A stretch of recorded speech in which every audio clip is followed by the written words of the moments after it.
പണിശാലകളിൽ തൊഴിലെടുക്കുന്ന ആളുകൾക്ക് സ്ഥിരം തൊഴിലില്ല. സ്ഥിരം തൊഴിൽ എന്ന് പറയുന്ന സംവിധാനം ഇല്ലാതാക്കി പകരം അവിടെ എല്ലാവർക്കും കരാറടിസ്ഥാനത്തിൽ തൊഴിൽ നൽകാൻ വേണ്ടി തീരുമാനിക്കുന്നു. അവർക്ക് സ്ഥിര വരുമാനമില്ല. ഉള്ള വരുമാനം ആകെ മാസം 12,000-ഉം 13,000 രൂപ മാത്രമാണ്.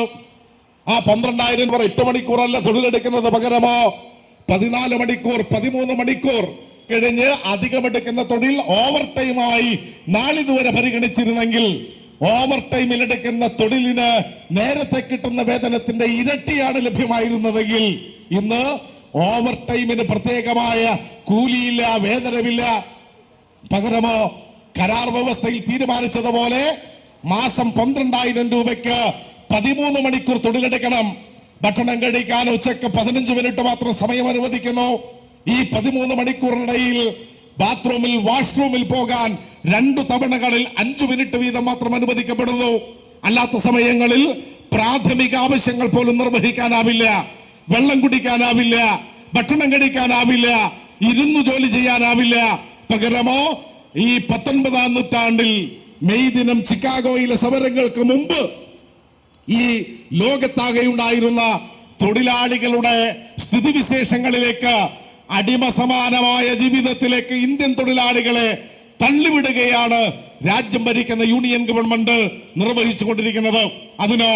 അതിന് രാജ്യത്തിന്റെ പാർലമെന്റിനകത്ത് ജനാധിപത്യ മര്യാദകൾ പാലിക്കാതെ, ഒരു ചർച്ചയുമില്ലാതെ, ഒരു തരത്തിലുമുള്ള സബ്ജക്ട് കമ്മിറ്റികൾക്കും ഈ ബില്ല് പകർന്നു കൊടുക്കാതെ, തൊഴിലാളി യൂണിയനുകളുമായി ചർച്ച ചെയ്യാതെയാണ് അപ്പം ചുട്ടെടുക്കുന്നത് പോലെ ഈ ലേബർ കോഡുകൾ ഇന്ത്യൻ പാർലമെന്റിനകത്ത് നിന്ന് പാസാക്കിയെടുത്തത്.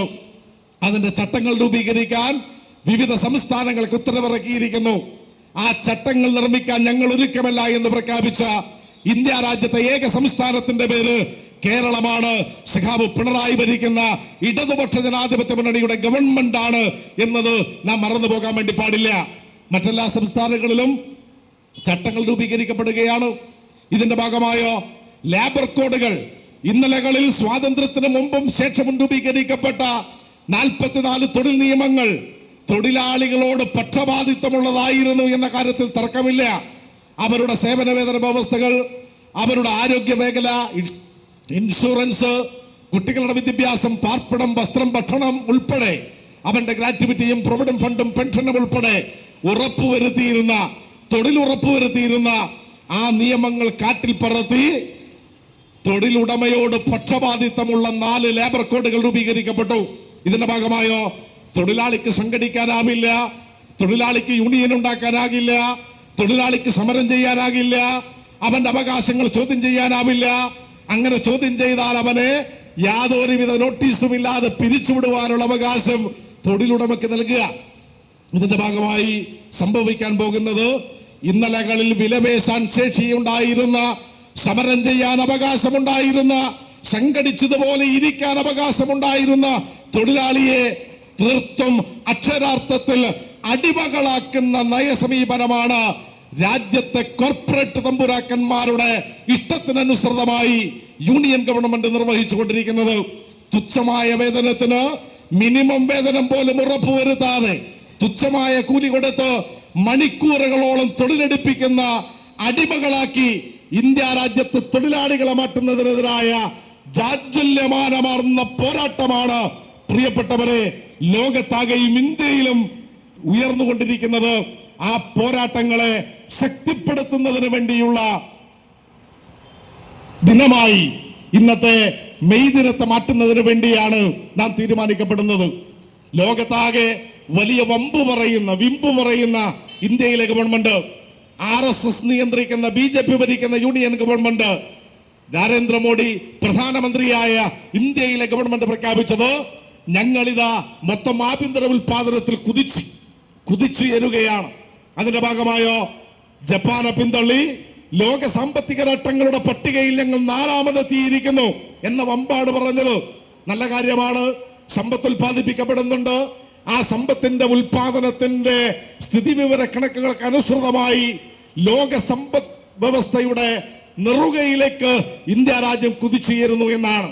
എന്നാൽ പുതിയ കണക്കുകൾ വരുന്നത് ജപ്പാന് മുകളിലേക്ക് 4ാം സ്ഥാനത്തേക്ക് വന്ന ഇന്ത്യ ഈ സാമ്പത്തിക പ്രതിസന്ധിയുടെയും വിലക്കയറ്റത്തിന്റെയും രൂപയുടെ വിപണി ശോഷണത്തിന്റെയും എല്ലാം ഭാഗമായി 6ാം സ്ഥാനത്തേക്ക് കുപ്പുകുത്തിയിരിക്കുന്നു എന്നാണ്. RSS പ്രഖ്യാപിക്കുന്ന 4ാം സ്ഥാനത്തിന്റെ അവകാശത്തിന് നമ്മൾ സമ്മതിച്ചു കൊടുത്താൽ തന്നെയും പ്രിയപ്പെട്ടവരെ, ലോകത്തെ ഏറ്റവും സമ്പത്തുള്ള രാജ്യങ്ങളുടെ പട്ടികയിൽ 4ാം സ്ഥാനത്തേക്ക് ഇന്ത്യ കുതിക്കുമ്പോൾ തന്നെയാണ് ലോകത്ത് ആളോഹരി വരുമാനം, ഓരോ മനുഷ്യന്റെയും വരുമാനം പരിശോധിക്കുമ്പോൾ ലോകത്തെ 193 രാഷ്ട്രങ്ങളുടെ പട്ടികയിൽ 141ാം സ്ഥാനത്താണ് ഇന്ത്യയുടെ സ്ഥാനം എന്നത് നാം കണ്ടുപോകണം. ലോകത്തെ ഏറ്റവും വലിയ സമ്പത്തുള്ള രാഷ്ട്രങ്ങളുടെ പട്ടികയിൽ 4ാം സ്ഥാനത്തേക്ക് കുതിച്ചുയരുമ്പോ ആളോഹരി വരുമാനത്തിന്റെ കാര്യത്തിൽ മനുഷ്യരുടെ പൗരന്മാരുടെ 146 കോടി മനുഷ്യർ ജീവിക്കുന്ന ഇന്ത്യ രാജ്യത്തെ ഓരോ മനുഷ്യരുടെയും വരുമാനത്തെ കണക്കാക്കുമ്പോ 141ാം സ്ഥാനത്താണ് നമ്മൾ. ഏറ്റവും പുറകിലാണ്. നമുക്ക് പുറകിൽ പട്ടിണി രാജ്യങ്ങൾ മാത്രമാണ്. 3 ലോക രാജ്യങ്ങളിൽ ഏറ്റവും പുറകിലാണ് നമ്മൾ. നിങ്ങൾ നോക്ക, ലോക പട്ടിക സൂചികയിൽ 102ാം സ്ഥാനത്ത്, ലോക സമ്പത്തുള്ള രാഷ്ട്രങ്ങളുടെ പട്ടികയിൽ 4ാം സ്ഥാനത്ത് നിൽക്കുമ്പോ ലോക പട്ടിണി സൂചികയുടെ പട്ടിക പുറത്ത് വന്നപ്പോ 127 രാജ്യങ്ങളുടെ പട്ടിക പുറത്ത് വന്നപ്പോ അതിൽ 102ാം സ്ഥാനത്താണ് പ്രിയപ്പെട്ടവരെ ഇന്ത്യ നിൽക്കുന്നത്. ലോകത്ത് ഏറ്റവും കൂടുതൽ ശതകോടീശ്വരന്മാരുള്ള 3ാമത്തെ രാജ്യമായി ആധുനിക ഇന്ത്യ വളർന്നിരിക്കുന്നു എന്നാണ് കണക്കുകൾ ചൂണ്ടിക്കാണിക്കപ്പെടുന്നത്. ലോകത്തെ ഏറ്റവും കൂടുതൽ ശതകോടീശ്വരന്മാർ തിങ്ങിപ്പാർക്കുന്ന $1000 കോടി സമ്പത്തുള്ളവരാണ് ഒരു ശതകോടീശ്വരൻ. അങ്ങനെയുള്ള ലോകത്തെ 3ാം സ്ഥാനത്താണ് ഇന്ത്യ ജീവിക്കുന്നത്. 284 ശതകോടീശ്വരന്മാരുള്ള രാജ്യമാണ് ഇന്ത്യ എന്ന് ഫോബ്സ് മാസിക ഉൾപ്പെടെയുള്ളവരുടെ കണക്കുകൾ വിളിച്ചു പറയുന്നു. നിങ്ങൾ നോക്ക, 2023 ശേഷം മാത്രം 94 ശതകോടീശ്വരന്മാരാണ് ഇന്ത്യ രാജ്യത്ത് പെറ്റുപെരുകിയത്. എന്നാൽ ലോകത്ത് ഏറ്റവും കൂടുതൽ പട്ടിണി കിടക്കുന്ന മനുഷ്യർ ജീവിക്കുന്ന രാജ്യത്തിന്റെ പട്ടികയിലും ഇന്ത്യ 3ാം സ്ഥാനത്താണ്. ലോകത്തെ ഏറ്റവും കൂടുതൽ ശതകോടീശ്വരന്മാരുള്ള രാജ്യങ്ങളുടെ പട്ടികയിൽ ഇന്ത്യ 3ാം സ്ഥാനത്താണ് എന്നതുപോലെ ലോകത്തെ ഏറ്റവും കൂടുതൽ മനുഷ്യർ പട്ടിണി കിടക്കുന്ന രാജ്യങ്ങളുടെ പട്ടികയിലും ഇന്ത്യ 3ാം സ്ഥാനത്താണ്. ഇങ്ങനെ സ്ഥാപനവൽക്കരിക്കപ്പെട്ട അസമത്വത്തിന്റെ റിപ്പബ്ലിക്കായി ആധുനിക ഇന്ത്യയെ മാറ്റിത്തീർക്കുന്നവരായി രാജ്യത്തിന്റെ ഭരണകൂടം മാറുമ്പോ ആ അസമത്വത്തിനെതിരായ പോരാട്ടത്തിനാണ് നാം നേതൃത്വം കൊടുക്കാൻ വേണ്ടി തീരുമാനിക്കുന്നത്. രാജ്യത്തിന്റെ സമ്പത്താകെ കുത്തക മുതലാളിമാർക്ക്, കോർപ്പറേറ്റ് തമ്പുരാക്കന്മാർക്ക്, വൈദേശിക മൂലധനത്തിന് അടിയറ വെക്കാൻ മടിയില്ലാത്തവരായി രാജ്യം ഭരിക്കുന്ന തമ്പുരാക്കന്മാർ മാറുമ്പോ രാജ്യത്തിന്റെ സമ്പത്താകെ സംരക്ഷിക്കുന്നതിന് വേണ്ടിയുള്ള പ്രൗഢോജ്വലമായ സമരത്തിനാണ് നമുക്ക് നേതൃത്വം കൊടുക്കാൻ വേണ്ടി കഴിയേണ്ടത്.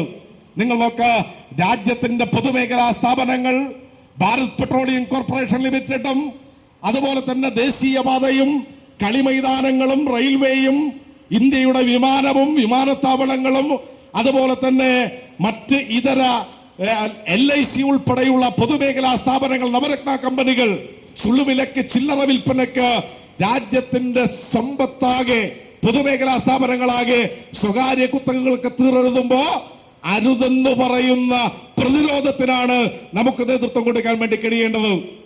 രാജ്യത്തെ 96 കോടി മനുഷ്യർ, ഇന്ത്യ രാജ്യത്ത് ജീവിക്കുന്ന 146 കോടി പേരിൽ 96 കോടി പേരും തൊഴിലെടുക്കാൻ സന്നദ്ധരാണ്, തൊഴിലെടുക്കാൻ ശേഷിയുള്ളവരാണ്, ആരോഗ്യമുള്ളവരാണ്. എന്നാൽ അതിൽ 56 കോടി പേർക്ക് മാത്രമാണ് നാമമാത്രമായതെങ്കിലും തൊഴിലുള്ളത്.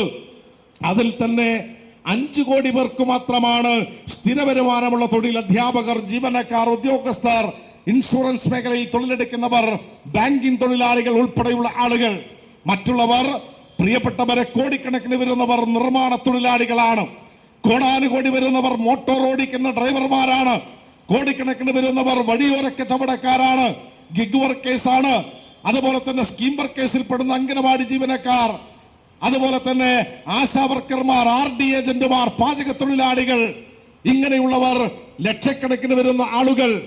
നിങ്ങൾ നോക്ക്, ചുമട്ട് തൊഴിലാളികൾ, ലോട്ടറി വിൽക്കുന്നവർ, പീടികയിൽ പണിയെടുക്കുന്ന ആളുകൾ, ഇങ്ങനെയുള്ള അനേക കോടി വരുന്ന ആളുകൾ, 25 കോടിയോളം വരുന്ന ആളുകൾ രാജ്യത്തെ കർഷക തൊഴിലാളികളാണ്.